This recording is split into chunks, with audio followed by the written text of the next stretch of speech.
আসসালামু আলাইকুম ওয়া রাহমাতুল্লাহি ওয়া বারাকাতুহু। আলহামদুলিল্লাহ, দূরের এবং কাছের সমস্ত মুসলমান ভাই ও বোনেরা, আপনারা সবাই কেমন আছেন? আশা করি আলহামদুলিল্লাহ ভালো আছেন। আলহামদুলিল্লাহ আমিও ভালো আছি। আমি রাসূল সাল্লাল্লাহু আলাইহি সাল্লামের অসংখ্য হাদিসের ভিতর থেকে ছোট্ট একটি হাদিস আপনাদের সামনে পেশ করতে যাচ্ছি। আপনারা অবশ্যই শুনবেন। যদি হাদিসটি আপনারা শুনে যদি আমলের নিয়তে শুনতে পারেন এবং সেই অনুযায়ী যদি আপনারা নিজেকে গড়তে পারেন, অবশ্যই আপনি কামিয়াব হয়ে যাবেন। ছোট্ট একটি হাদিস, কিন্তু আল্লাহ পাক কত বড় ক্ষমাশীল। এই হাদিসের ভিতরে তার কিছু নমুনা আপনারা পেয়ে যাবেন।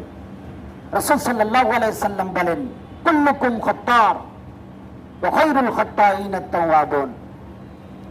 রাসূল সাল্লাল্লাহু আলাইহি সাল্লাম বলেছেন যে প্রত্যেক আদম সন্তানই ভুল করে, প্রত্যেক মানুষই ভুল করে, তবে ভুল করনেওয়ালাদের ভিতরে আল্লাহ পাকের কাছে সেই নাকি উত্তম যে ভুল করার পরে আল্লাহর কাছে দু হাত তুলে দু ফোঁটা চোখের পানি ফেলে যদি একবার বলে, আল্লাহ আমি ভুল করেছি, শয়তানের ওয়াসওয়াসায় পড়ে, আল্লাহ শয়তানের ধোঁকায় পড়ে আমি গুনাহ করে ফেলেছি, আল্লাহ এই গুনাহ জীবনে আর করব না, আল্লাহ তুমি আমাকে মাফ করে দাও। আল্লাহ পাক বলেন যে তোমার ওই দু ফোঁটা চোখের পানি তোমার নাকের ডগার আসার আগেই আল্লাহ পাক তার জিন্দেগীর সমস্ত গুনাহগুলি মাফ করে দেয়। সুবহানাল্লাহি ওয়া বিহামদিহি। আল্লাহ পাক কত মহান। শয়তান একবার আল্লাহ পাককে চ্যালেঞ্জ করে ঘোষণা করে দিয়েছিলেন যে আল্লাহ এতগুলি জান্নাত বানানোর দরকার নাই, বেশি করে বেশি আপনি জাহান্নাম বানান, কেননা আপনার কাছ থেকে যে পাওয়ার আর যে ক্ষমতা আমি পাইছি, আপনার বান্দাদেরকে জান্নাতে তো আমি যাইতেই দিব না, তাদেরকে পাপ করাইয়া করাইয়া মুনাফিক বানাইয়া নাস্তিক বানাইয়া এক কথায় বেঈমান বানাইয়া তাদেরকে আমি দুনিয়ার থেকে বিদায় কইরা জাহান্নামের উপযুক্ত বানাইয়া দেব। আল্লাহ পাক এই কথা শুনে বলেছিলেন, হে শয়তান শোন, তোর চ্যালেঞ্জকে আমি অ্যাকসেপ্ট করলাম।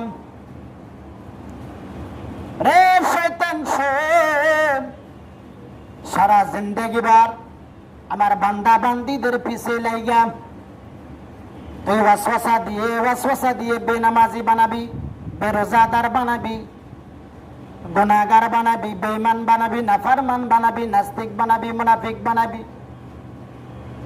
রে শয়তান শোন, আমার বান্দাকে জাহান্নামে যাওয়ার উপযুক্ত বানাবি, কিন্তু বান্দা যদি কখনো কোন কোরআনের মাহফিলে গিয়া অথবা মসজিদে গিয়া অথবা বাসায় বসে হঠাৎ করে আমার ভয়ে, আমার জাহান্নামের ভয়ে যদি কোনো দিন নামাজের কাতারে দাঁড়াইয়া 2 রাকাত নামাজ পড়ে আমার কাছে 2 হাত তুলে 2 ফোঁটা চোখের পানি ফেলে যদি একবার বলে, আল্লাহ জীবনে এত বেশি গুনাহ করে ফেলেছি, আল্লাহ শয়তানের ধোঁকায় পড়ে গুনাহ করেছি, আল্লাহ মেহেরবানি করে তুমি আমাকে মাফ করে দাও।